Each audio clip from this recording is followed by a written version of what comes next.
Hello, good morning. Morning, how are you? I'm really well, and it's really good to see you. I'm with Jules Daulby today, who is a specialist in education, inclusion, and literacy. And we're going to be talking today about a whole raft of things that we're all really passionate about. And it's so good to see you off Sky News, because you've been on Sky News a lot. You seem to be the go-to person. Yeah. I'm on a list. Yeah, I mean, it's exactly, you're on a list, and that's a great thing, because that means you have lots of interesting things to say on what we're going to talk about today. And I think I'm just going to go straight in and ask, the reason I've asked you to come on today is because of your passion that comes across really around inclusion and exclusion. And you'll know that exclusion is something I feel really strongly about, as I know you do. So where are we with that? Where are we in the world of inclusion and exclusion from where you're sitting? It's very interesting. So I've been a teacher since 1996, and I didn't particularly go into the world of special needs or behaviour or exclusions until much later. But what I've seen happen over the years has been, for me, quite shocking. And I speak to a lot of heads, so I know a lot of heads in Dorset. And the older heads, I think, will say the same, and the older teachers, that schools are, for various reasons, less inclusive than they used to be, mainstream schools particularly. There's a real complexity around it, which is the problem. So when you start discussing it with people, there's so many elements that's a real issue. But generally, I've seen inclusion work, and there are schools across the country that are doing it really well. But the message for me, I think I'm quite critical of the government.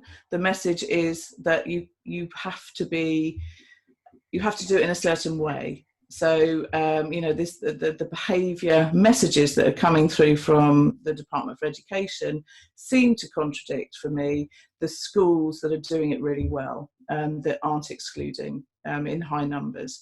So for me, I don't know how we're going to square that circle, because these children, when they're getting excluded, they're then going into pupil referral units.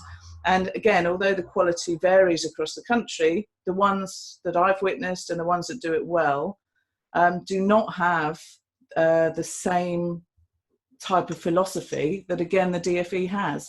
So that worries me, because we've got this message coming through from DfE that they're going to crack down on behaviour, that there's going to be we're going to get rid of all these children and ensure that everybody else in that school is safe. And that message for the public makes a lot of sense, doesn't it? Who wants their children in an unsafe school? So this narrative that we're hearing is one, it's quite divisive, I think. And the thing that made me very passionate about it was that it's demonising children, and ensuring that, the 29 children are safe, while this one child, there's something wrong with them and they've got to go. And for me, that message is very dangerous. When you dig down into the figures as well, and when you start to see that actually these children are 7 times more likely to have a special educational need, they're 3 times more likely to be from a Black Caribbean heritage, traveller and gypsy populations are through the roof with regards to exclusions. So suddenly you then see actually this one child that the DfE might talk about are the disadvantaged children. And that came across so clearly, didn't it, in the Timson review, which we'll unpick in a little while. But I just want to bring us back, actually, because I think that understanding that space that we're in, where we have one message, narrative, funding stream at one end, and then we have really good practice at the other end, and they are polar opposites. I think that's something that needs articulating, because I think that's... People feel that, but don't necessarily say it or have a language to say it. And it's the same language around mental health, isn't it? Yeah. We have a society that has all sorts of complexities in it that prevent people from thriving in the way that we know humans thrive. And then we have all these things coming out saying we need to focus on mental health, so it's the same kind of thing, these Yeah. messages. But I'm interested in the heads that you were referring to, that you know that have been around quite a long time. So that when you say about the complexity around why schools appear to be less, well, they don't appear to be, they are less inclusive, and that's anecdotally in evidence and also perhaps in evidence in the review. What are the reasons for that you're hearing, that the heads that you know that have been around a long time, what reasons are they saying, let's fill that complexity pot with some narrative? So I think if we start off firstly with, so if I often talk about moral mats or ethical leaders, and those ones that really truly believe in a comprehensive system and inclusion, are working against a lot of issues at the moment. So for instance, funding has to be the biggest one. So there is no money around, and I think all heads would tell you that. Before I went on Sky recently, I did a bit of a poll on Twitter, and a number of heads came through and said things like that they'd had their SEN budget halved, and they've got the same amount, if not more, children with SEN. So that's one issue. Another issue is the lack of resources around a school. So it used to be, I remember working in a school where we had a teenage prevention service, we had counsellors, it was very easy to get to CAMS, the educational psychologists were in all the time. In 1996 it was free, so we've gone to this traded service where you have to buy in speech and language and you have to buy in ed psychs unless they're very high needs. So there's fewer people to help schools as well. So schools are pretty much doing it on their own. And often, and this was a lovely quote I heard from a head recently, and I think it's true, is that there are some schools that are doing miracle work on a shoestring budget. But that is becoming harder and harder to do. Now, but then if you then combine that with the accountability measures and league tables and high stakes testing, then actually what you've got is these heads are doing their utmost to ensure that all children are doing really well and are thriving, and they really want to do that, but actually then they're finding they're getting punished. So they're getting punished financially because you have what we call a £6,000 amounts that you're supposed to spend on children in SEN before they get any more budget. So, and one head teacher said to me that was like a fine. So if you have SEN children in your school, then you're almost fined £6,000 because you don't get any more money until you can prove that spending. And that isn't real. It's not real. You can't spend £6,000 on each child like that. So you're fined if you have lots of children with SEN. You're punished by Ofsted. There's very few inclusive schools I know that are getting the outstanding that other schools are getting. So the message is, if you don't have children with SEN, 1, you'll get better exam grades. 2, your progress 8 will be better. 3, Ofsted will come in and say you're outstanding. And also you're financially fined by £6,000 per head. So even if you're an ethical head and you want to do the right thing, you are absolutely up against it at the moment. And that's incredible. And that's why I like that phrase, that most schools are just doing miracles on a shoestring budget. And again, we've got this dichotomy of messages, because we've got, Timson doing his review, suggesting that they care about this situation, that they're really interested in it and want to do something about it. And then you have all these other things going on. I mean, is it just a case of people not speaking to each other, or is it something much more sinister? It's really hard, isn't it? So I think it's probably a bit of both, but I think there's a slight denial as well. And this is where I'm very interested when the government talk about evidence-based work. So they're constantly saying that schools must be evidence-based now. We need to use lots of research, and I completely agree. But they seem to cherry pick which research they like. So when you start to look at the research around which children get excluded and why, that is very different to the narrative that comes from the DfE, I think, sometimes. And there is for me, there's a real denial about SEN sometimes. So unless children are very obviously SEN, then there's a bit of a denial and narrative that comes through. So I can quote you Amanda Spielman 2 or 3 years ago, who said ADHD was sometimes used as an excuse for poor behaviour by parents. Now that's come from the head of Ofsted. So we've got that denial. The behaviour guru Tom Bennett was also wrote an article saying that ADHD and dyslexia were pathologised. So again, that they were overdiagnosed and over-medicated. And again, the underlying theme is that these are just naughty children. Mm-hmm. So, and Nick Gibb again is very, there's nothing about dyslexia. He's passionate about literacy, and actually I am too. And I teach phonics, and I can see phonics is the way forward for a lot of children with dyslexia particularly. And yet he's unwilling to accept that there's something called dyslexia. Also, the research around developmental language disorder, which used to be called SLI, specific language impairment, we know it's 7 times more common than autism. So it's one of the most common special educational needs, and yet there's nothing on language. And actually, in those children don't necessarily need phonics, they need language interventions. And the research and evidence-based for language is huge, so Professor Bishop and Professor Norbury, Dr. Ebbles, all doing incredible work on speech and language. And yet none of that is threaded into our school intervention systems, the DFE. Ofsted wouldn't look for it necessarily. We've hardly got any speech and language therapists left, so we've got this. One minute we've got research and evidence that we have to use, and yet we're really happy to ignore the evidence, it seems to me, for children with special educational needs. I mean, and I wonder, listening to you, all those things that are just not working together, not communicating together.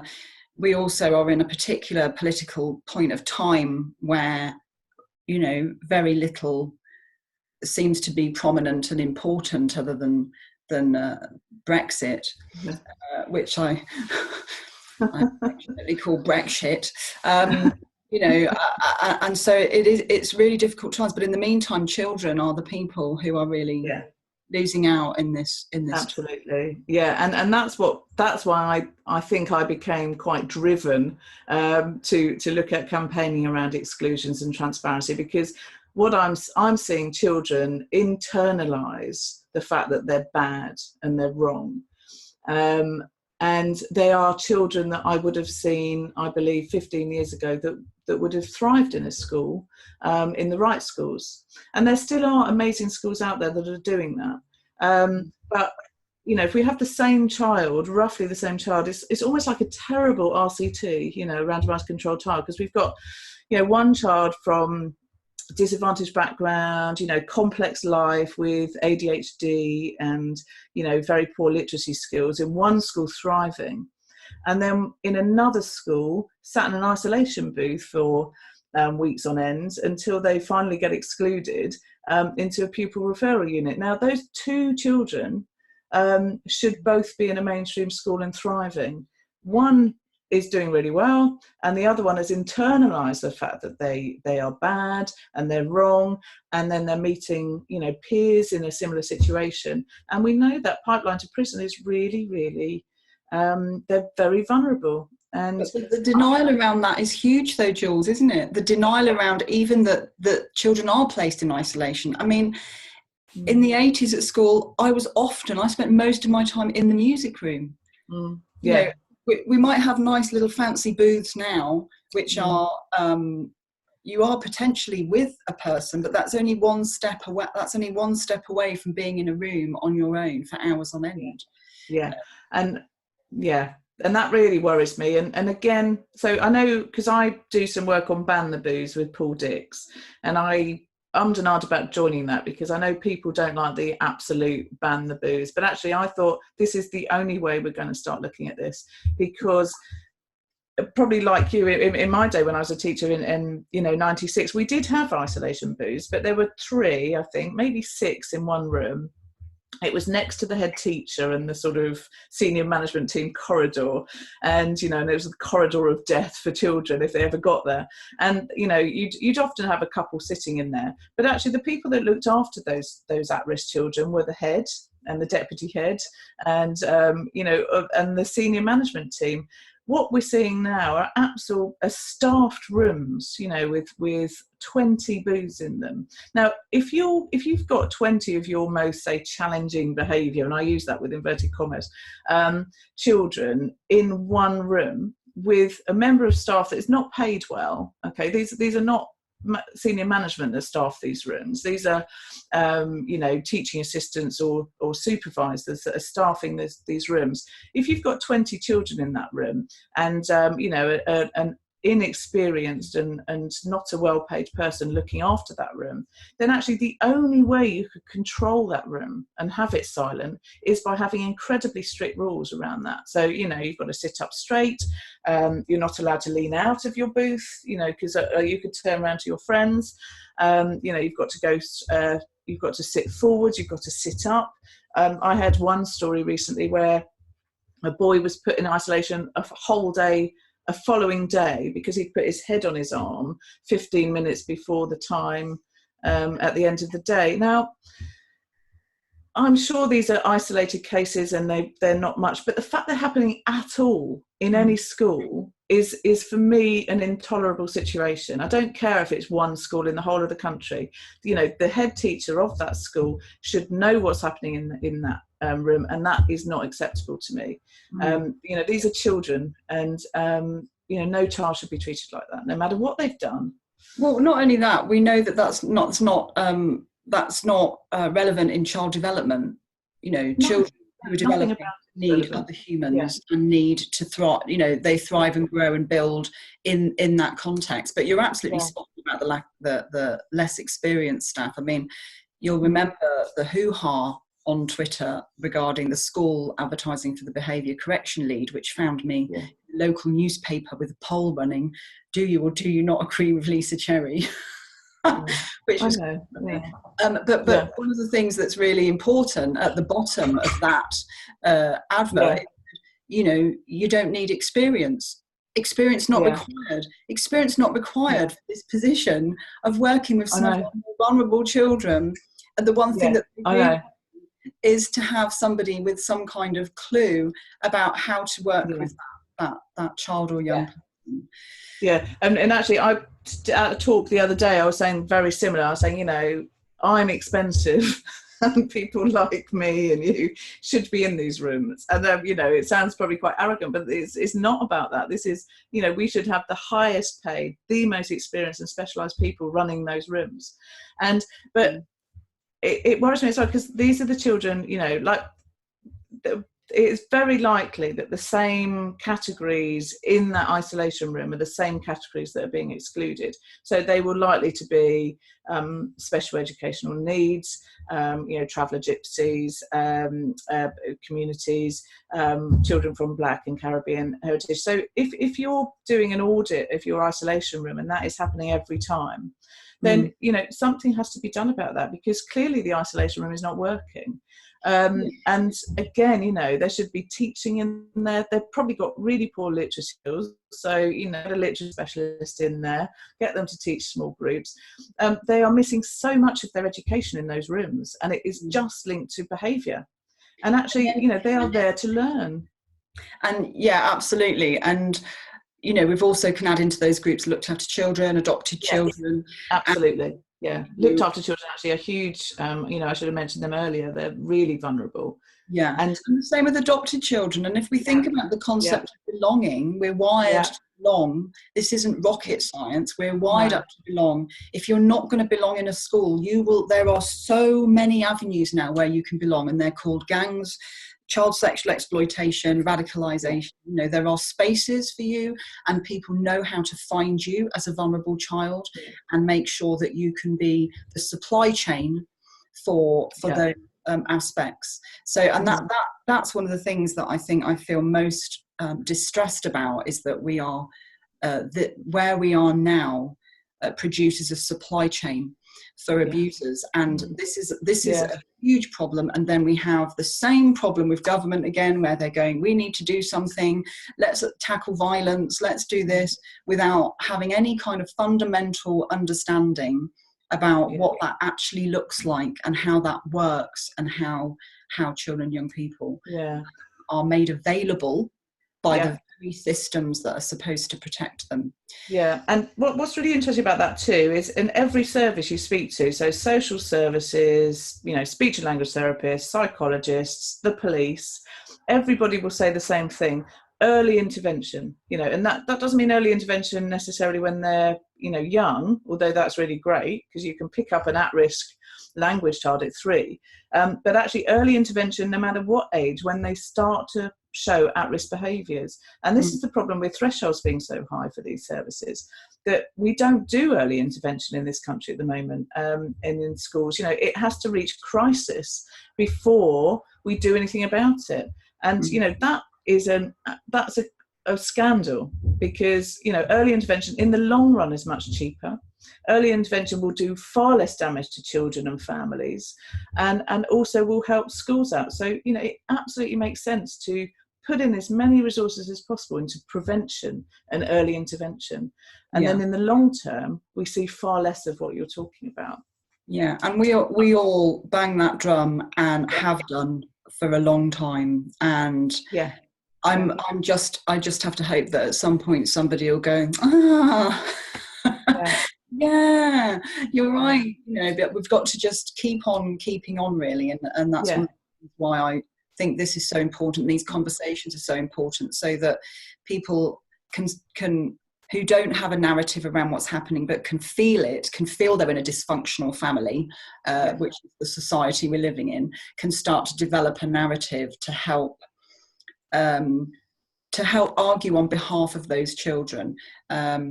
But just I'd like to just take a quick view from you about the exclusion review, because it was the first one, wasn't it, that has been done about what that looks like. And none of us would have had any surprises about the 78% cohort that were shown as predominant for exclusion. But at the same time, what's going to happen now? It's in black and white. What does it actually mean to have done that report and to have that information in the public domain? Well, I feel very sad about the Timson review. I think everybody was very excited by it, and people I know that were on it talked about the use, that the work they were finding, and everyone was shocked by the results they were getting. And yet then there was a big delay before the Timson review came out, and it had been sanitised, I think. I haven't seen the original. I'm guessing it was sanitised. But also it was filled with contradictions. So it was almost like it had been taken and, you can't say that, so we'll have to put that in. And, we do have to have very strict behaviour, so we've got to put that in. And so it did feel like it had been behavioured, if you like. I don't know what Edward Timson thinks about that. I know I don't know what people on the Timson review feel about that. So but even the fact it had been sanitised, it was still shocking. So it worries me to think, well, okay, what else did they hide from that review? But that's just conjecture. But for me, what's come out of it and the exclusions review, we have known this stuff for a long time, and the other, all the other reports we've had, right down to the Warnock report, each time it comes down to good inclusive practices. And that does mean that you can't teach 30 in a classroom without any support systems in place. So I'm a great one for inclusive teaching, and I've done lots on the inclusive classroom and how to be an inclusive teacher. But you do need support mechanisms in place with early intervention. Where I think the government, for me, have gone wrong is that they've seen that support mechanism as a very old-fashioned, strict behaviour system. So, and actually, as a new teacher, you don't want that child in your classroom. You do want to teach the others. And so, but actually, think of the difference between, a deputy head coming in and saying, look, let me look after this class while you go and speak to that child that's causing you difficulty. Try and unpick it with them. I'll look after your class. And then maybe at the end of the day, you need to contact the family. or the carers, and work out what's going on with that child. That is very different to 5 behaviour points on a SIM system in some kind of ridiculous pyramid system, and then you get 24 hours in isolation. The two is so different. And nipping stuff in the bud, you can escalate a situation. So this is what frustrates, and I think most people that work in special needs and that sort of therapeutic work can see how quickly a situation can escalate. I've worked with children that I know I could get them to get excluded within 2 days, or escalate a situation so they do something. But of course you don't, because you de-escalate a situation, you try and talk to them, and you try and talk to the family, you give them time to cool off. Those sorts of situations in schools absolutely have to be there. But the teacher does need to be involved. And actually what happens at the moment, we devolve the situation from the classroom teacher in the guise that we're supporting them, but then removing that child from all lessons. So that's the other thing with this 24-hour isolation that is becoming very popular. The child might have good relationships and doing some really good work in other lessons, but they're removed from all lessons. So that sense of belonging is gone completely. And, again, it's internalising these behaviours. So rather than building up the successes in the lessons they're doing really well in, and that's, again, in the schools that I've seen that do this really well, will do that, and then really working on the relationships with the teacher where there is some disruption. And this isn't about blaming teachers. And again, you can get these very binary situations where say, well, look, we need to work with this teacher, and we need to look at the inclusive practices, we need to look at this and that, and suddenly it's like, oh, you're telling me that teacher's really bad then, are you? Oh yeah, blame the teacher. No, I'm not blaming the teacher at all, but when you're a new teacher particularly, you've got so much to learn. I mean, I made some howlers of some mistakes, but I did have the support, and I was really lucky. I had some real issues with behaviour in my classroom, but I had a really good support mechanism to help me. I think having that, one of the things we don't have really, I suppose, are those kind of mentoring opportunities. Teachers do tend to go straight into the classroom, and what you're talking about around escalation is just so important, because for all the reasons that you said, but also because you're the adult. If for no other reason, you're the adult, you're the person who is fully formed, in terms of your stages of development, although that's debatable. When you get to 40, I think it all kicks off again. You have another stage of development. But you're the person, you're dealing with the developing child who is looking to you. They're looking to you for other ways of doing things. So, I mean, God, we could talk about this all day. You've been such a brilliant person to talk to. And I wonder, can we leave people with some kind of message of hope, but also what can, there's things that you've talked about that I would really like to say, right, we need to do this, we need to do that, but my brain doesn't work like that until I watch it back. So what can what would you say are the things that are going to make a real difference for people? Well, and again, there will be two ways. So there's the perfect world when there's more resourcing and more systems in place. So in a perfect world, a school will have all the support mechanisms they used to have back. So, the thresholds will be lower for CAMS, the threshold will be lower. We should have free education psychologists and specialist teachers going in, and children should be identified and early intervention put in place. So that's the perfect world. But for schools, particularly under real financial stresses, one of the things I think is really important actually, and it's always been either or. The connection for teachers is that it is incredibly stressful to have behaviour in your class, so we do need to tackle that, but it's around enabling and supporting a teacher, and keeping those child is wherever possible in class or out of class for as short a time as possible. So I would absolutely, I'm afraid, ban 24-hour isolations or 12 hours. I saw a 24-hour one the other day, that's why I'm talking about it. I would ban that idea of being in isolation all day. It has to be much more attuned.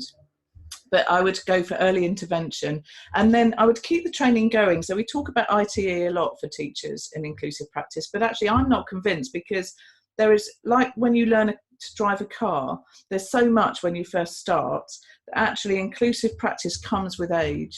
And I think the more experienced teachers just do inclusion naturally, as long as they have the right mindset.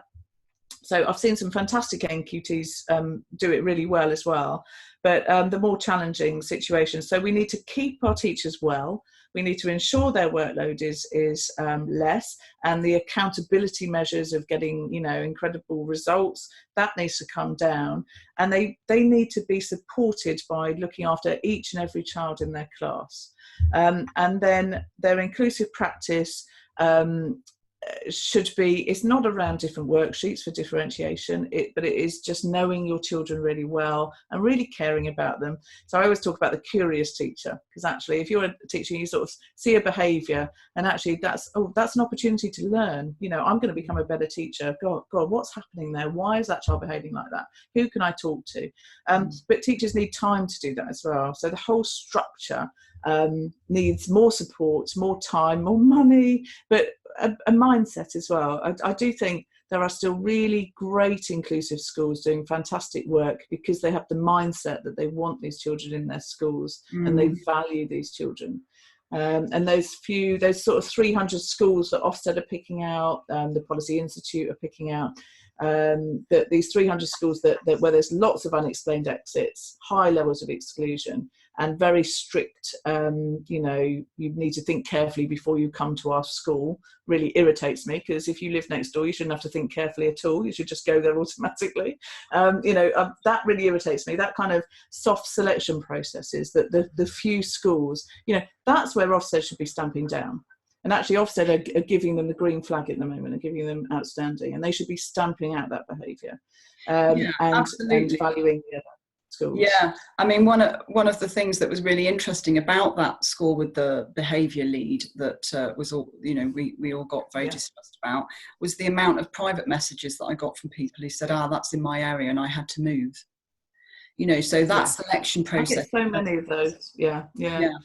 I hear so many people that are too scared to talk about this stuff, and but the data is showing us, the unexplained exits at the Education Policy Institute, these 300 schools. I haven't done it, but you could almost guarantee that most of them have got outstanding, and that's a scandal. It feels to me it's like it feels like drug abuse in the Olympics, but they're not actually even taking the drug tests. These in these schools, and until they do that, and again, the inclusive schools, the heads that I talk to, they're very cross about that too, because they're saying it's not a level playing field. We're being inclusive, we're not rewarded for that, and the school down the road is excluding these children. There's unexplained exits all over the place. They've got they're soft selected because it's so strict. A lot of parents won't even choose to send their child there. Of the type of families that they don't want, that's not a level playing field. So it's I am critical of those schools because it's not fair on the other schools that are doing the right thing. Yeah, and just to kind of finish up thinking about that relationship and practices, I was in a school and we were doing a piece of work that was around trauma-informed approaches in school. There was a lot of complexity in the school. And the senior leadership team were kind of going, I miss being in the classroom and all the rest of it. And I said, okay, so let's try something. When you are called to come and get a child, you do the teaching and let the teacher take the child out of the classroom so that they can build the relationship, so that they're front loading that relationship ready for the time. And I've mentioned this to a few people, and it's kind of seen as very like a revolutionary kind of thing that some people would just find absolutely abhorrent, which I just find that bizarre, because surely the best person to build a relationship with those children is the teacher. So the teacher can go out and use an emotion coaching strategy with that child. The senior leadership team don't have to be the dragon people. They're in the classroom, also getting to know the children and doing some teaching, which, let's face it, most senior leadership team, that's the bit they miss, is doing the teaching element. It seemed like a win-win, and it was very successful in that school. So there are things that you can do that might feel like they're thinking outside of the box. But actually what you're saying and what I'm saying and what most of us are saying that are passionate about this is that it's actually about the commitment. It's about the commitment to think about what's going to work in your area, what's going to work in your school, in your community, that actually supports your community to have young people leaving the education system equipped to be part of that community. Yeah, absolutely. And we must also remember that it's around family and parent partnership as well, because the most successful schools have really good relationships with the parents. I've been in schools where parents aren't allowed through the school gates because they've been banned due to conflict, and actually I think sometimes it's the head trying to protect his staff or her staff, but somewhere along the lines that there needs to be conflict resolution there, to have a situation where families are not allowed through the school gates for whatever reason is not ideal. And I do, each time it always feels I'm critical of schools, and I'm aware of that, but it's the schools that do it well. They have conflict resolution, parent partnership officers or whatever. I often talk to people say, oh, these parents are really difficult to engage, and you say, well, have you tried ringing them? and they've often not actually spoken to these difficult to engage parents. Jules, fancy you saying something like that, phoning parent. Yeah, have you tried food? And that sort of thing. And, I think all parents and families love their kids and will generally do, even if they struggle to begin with, will do what's best. And, they are able to engage. And that's part of the school's job as well. It's not just about the students, it is also about the whole families. That's the community level of the comprehensive system, and that's what I feel that sometimes we're losing. Education for all. Education for all. We are one community. These children belong to all of us, and this isn't just if you get rid of this one child then everything's going to be fine. That one child is our community and part of us. And actually, this idea that our schools are going to be safe, that's another word that the government are using a lot at the moment, safe, and I find that very divisive, because actually none of us are safe. If we start to exclude these children, even if they're safe in the classroom, they're not safe when they leave the school gates. No. And one person that I was arguing about this with recently said, well, it's okay because I picked my daughter up from school. And I'm like, well, so is that our answer? That because we feel so unsafe outside of the school gates, we're all going to pick our children up from there because we're worried about them getting stabbed on the pavement outside. So this has ramifications for everybody, for the whole community. And so this idea that they're safe in the classroom, well, yes, but are they safe outside? Because it's the butterfly effect, isn't it? It has effect on everybody. So it's a community, and we all need to be part of that community. And we need to support our teachers who do incredible work, and we need to support our schools who are doing incredible work, and our pupil referral units who are doing incredible work. But it should be joined up and working together. And I think there is a bit of at the moment this pull where we are dividing people, and I think that's a real shame. Yeah. Listen, Jules, it's been great speaking to you, and I just would really like to thank you for speaking with me today. I'll pop your details into the box underneath, and keep up the great, fantastic work. And thank you. You too. I will undoubtedly see you on Twitter. Yes. All right. Take care. Thank you. Thanks for having me. Bye.